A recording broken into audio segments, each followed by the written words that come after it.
Hi everyone, it's Jandy Outry. Great things are happening in the 1 Minute Kitchen. It's so hearty and loaded with flavor. This slow cooker ham and cheesy chowder is a crowd pleaser. Here's what you'll need: some diced ham and shredded cheddar, canned corn or fresh corn, some celery, an onion, garlic, potatoes, and then chicken broth, sour cream, and milk. In a slow cooker, add the chopped onions, minced garlic, celery, the diced potatoes, the ham, and 1 can or 2 ears of corn. Next, add 4 cups of chicken broth and 2 cups of water. Cover and cook for 8 hours.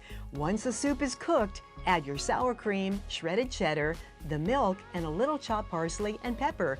One final ingredient gives it a tasty flavor: a teaspoon of dry mustard. Give it a stir and cook for another half hour to melt the cheese and thicken the broth.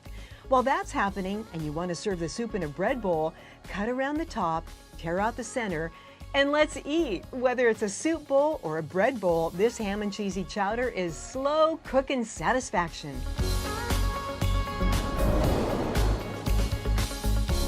We'll see you next time on the 1 Minute Kitchen. 1 Minute Kitchen proudly presented by these sponsors.